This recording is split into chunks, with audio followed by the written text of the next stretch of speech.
Human rights is, geez, that's a good question. Human rights. Well, that's a tough one. Wow. I don't even know how to give that a definition. I would probably have to do a little bit of homework or something. Any right that I think just as a normal, human, The rights that humans have. Oh, that's a very large debate. Tú le puedes preguntar a 20 personas y te van a dar 20 diferentes opiniones. Non saprei, è una domanda complicatissima. Yes, we just take them for granted that they're there, but we don't even consider what they are.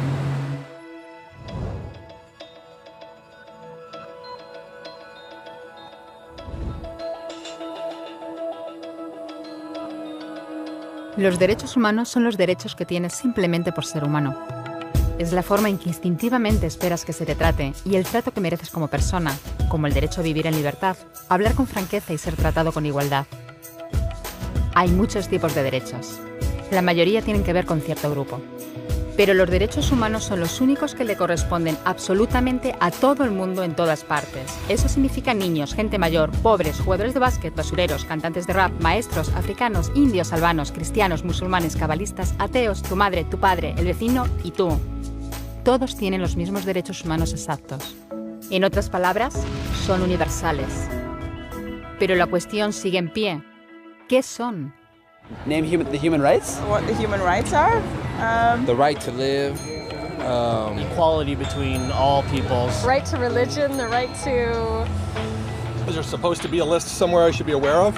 De acuerdo con las Naciones Unidas, hay un total de 30 derechos humanos, que generalmente se agrupan y se llaman simplemente derechos humanos. Se enumeran en la Declaración Universal de los Derechos Humanos, que es el documento sobre el tema más aceptado en el mundo. Pero llevó mucho tiempo para que llegaran. Al principio no había derechos humanos. Si estabas con la gente adecuada, estabas a salvo. Si no, no lo estabas. Pero entonces Ciro el Grande decidió cambiar todo eso. Tras conquistar Babilonia, hizo algo completamente revolucionario. Anunció que todos los esclavos podían irse en libertad. También dijo que la gente era libre de elegir su religión, sin importar de qué grupo fueran parte. Documentaron sus palabras en una tablilla de arcilla, conocida como el cilindro de Ciro, y así sin más nacieron los derechos humanos. La idea se extendió rápidamente, hasta Grecia, la India y al final hasta Roma. Se dieron cuenta de que la gente seguía de forma natural ciertas leyes, incluso aunque no se les dijera que las siguieran. Llamaron a esto derecho natural, pero siguió siendo pisoteado por quienes se encontraban en el poder.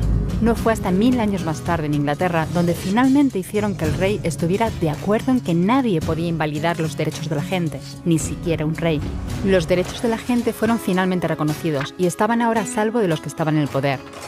Hasta cierto punto. Todavía hizo falta que un grupo de rebeldes británicos declarara su independencia antes de que el rey entendiera que todos los hombres han sido creados iguales. Es decir, no es que a él le gustara la idea, sino que no pudo pararles, y así nació América. Los franceses siguieron inmediatamente con su propia revolución por sus propios derechos. Su lista era más larga e insistían en que esos derechos no eran solo inventados, eran naturales. El concepto romano de derecho natural se había convertido en derechos naturales. Por desgracia, no todo el mundo estaba tan entusiasmado. En Francia, un general llamado Napoleón decidió derrocar la nueva democracia francesa y se coronó a sí mismo emperador del mundo. Y casi tuvo éxito. Pero los países de Europa unieron fuerzas y lo derrotaron. Y los derechos humanos eran una vez más un tema candente. Se redactaron acuerdos internacionales garantizando ampliamente muchos derechos por toda Europa, pero solo a través de Europa. El resto del mundo de alguna forma todavía no cualificaba. En vez de eso fueron invadidos, conquistados y consumidos por los enormes imperios europeos. Pero entonces un joven abogado de la India decidió que ya había sido bastante.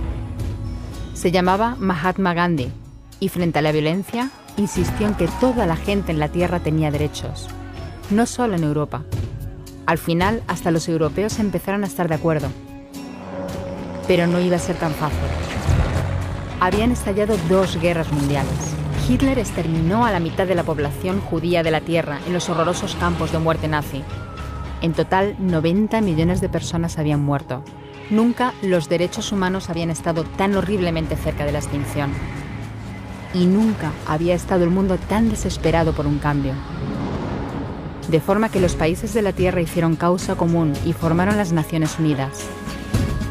Su propósito básico era reafirmar la fe en los derechos humanos fundamentales, en la dignidad y el valor de la persona humana. ¿Pero qué eran los derechos humanos? ¿Eran las proclamaciones de Ciro? ¿El derecho natural de Roma?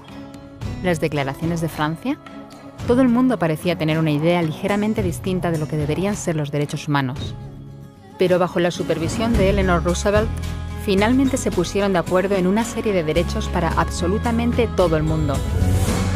La Declaración Universal de Derechos Humanos. El concepto francés de los derechos naturales se había convertido finalmente en los derechos humanos. Así que, en resumen, al principio solo unos cuantos afortunados tenían derecho alguno, hasta que uno de ellos decidió, oye, otra gente también debería tener derechos, lo que fue estupendo, salvo que no todo el mundo estuvo de acuerdo.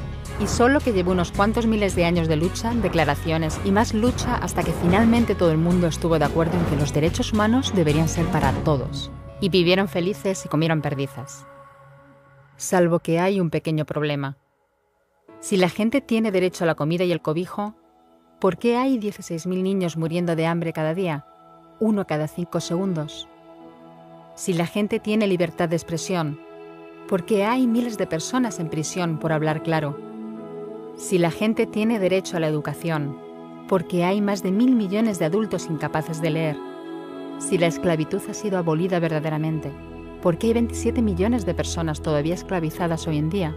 Más del doble de las que había en el siglo XIX. El hecho es que, cuando se firmó, la Declaración Universal de los Derechos Humanos no tenía la fuerza de la ley, era opcional. Y a pesar de muchos más documentos, convenciones, tratados y leyes, todavía es poco más que palabras en una página. Así que la cuestión es, ¿quién hará que esas palabras sean una realidad? Cuando el Dr. King se manifestó en pro de la igualdad racial, se estaba manifestando por los derechos que las Naciones Unidas habían garantizado hacía casi 2 décadas. Pero con todo, se manifestó. Cuando Nelson Mandela defendió la justicia social en la década de 1990, su país ya había estado de acuerdo en abolir esa discriminación desde hacía ya casi 40 años. Pero con todo, él luchó. Los que luchan hoy en día contra la tortura, la pobreza y la discriminación no son gigantes o superhéroes. Son gente, niños, madres, padres, maestros, individuos librepensadores que se niegan a quedarse callados, quienes se dan cuenta de que los derechos humanos no son una lección de historia, no son palabras en una página, no son discursos, ni anuncios, ni campañas de relaciones públicas. Son las elecciones que hacemos cada día como seres humanos. Son la responsabilidad que todos compartimos, de respetarnos mutuamente, ayudarnos y proteger a los necesitados. Como Eleanor Roosevelt dijo, ¿dónde empiezan después de todo los derechos humanos universales?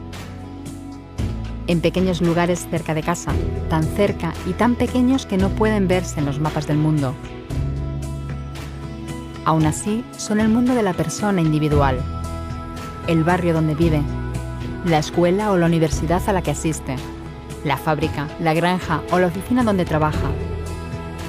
Esos son los lugares donde cada hombre, mujer y niño buscan justicia igualitaria, igualdad de oportunidades, dignidad igualitaria sin discriminación. A menos que esos derechos tengan un significado ahí, tienen muy poco significado en cualquier otra parte.